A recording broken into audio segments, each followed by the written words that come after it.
Sanagasikara mbola ao ianareo paoziny composé fa anamboatra lahy kely fa mitodika any amin'ny rova.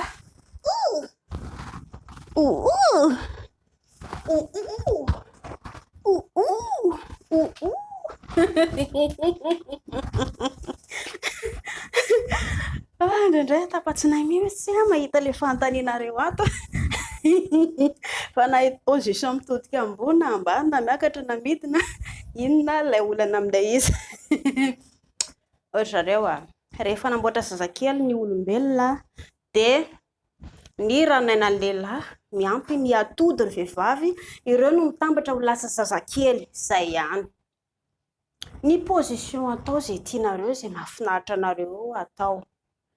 Rehefa amin'ny farany tonga ny ranonainan'ny lehilahy, ilay ohatran'ny mitambatra tapotsин'atody eo amin'ny tapaky ny sotrokely iny. Ny fitambarana iny raha matanjaka ny ranonain'ny lehilahy manodidina 150 millions. Singana anankiray kely amin'iny fotsiny no andeha eo na amin'ny atodin'ny vehivavy.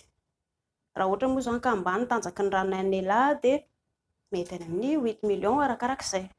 Ho anareo izay mieritreritra hoe hijery ny tanjaky ny ranonaina afaka mandeha manantona institut dia mijery ny tanjaky ny ranonaina amin'ny alalan'ny spermogramme na sperme check. Noho izany, izay position ataonareo eo tsy misy olan'izany. Fa ho antsika mieritreritra ny hoe izay mila lehilahy, izay mila vehivavy, ho an'ny mieritreritra hitady lehilahy dia mila manana ranonaina matanjaka ny lehilahy. Izay aloha voalohany indrindra. Ny filazana azy dia antsoina hoe sperme. Izay ny filazana azy. Raha ohatra ka hanamboatra lehilahy ianareo tsy hita ety ivelany fa mila manantona institut gynécologue ianareo roa jerena izay vao hita ilay izy avy eo. Ary tsara ihany koa izany ho an'ny mpivady any amin'ny taman-droso nga ohatr'izay ny any amin'ny taman-droso lehilahy iray vehivavy anankiray ihany zanaka zareo tsy manao terapia ohatr'ny antsika. Hoe rehefa lahy dia tianay, rehefa vavy dia tsy tianay. Mialohan'ny hanamboarana ianao izany mandika hoe atao lehilahy ilay izy na atao vehivavy fa tsy rehefa teraka dia ohatran'ny kay tsy lahy, ohatran'ny tsy vavy efa taraiky.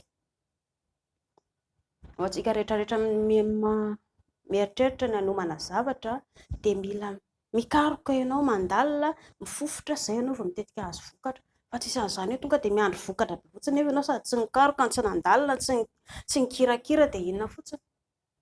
Izay zany tsy misy resaka position hoe blablabla fa mila manana ranonaina matanjaka ialahy eo amin'ny atodin'ny vehivavy. Izay no atao. Ambon'izay koa indrindra kalapiso kely raha somary ngezangeza indrindra aleo manena vatana satria tsy naolana ihany koa iny. Ny atody mety ho sarotsarotra ny voany avy ary amin'ny ovaire ary hipetraka ato amin'ny tranonjaza. Ambon'izay ihany koa rehefa hiteraka ndrika raha hoe galona be ohatr'izany tatahana eo dia eo vao ohatran'ny lasa ratsy kely izy tamin'ny kirozaroza kely ohatran'ny mampatahotra kely dia ohatran'ny menatra indray ratsy kely dia ahoana ty.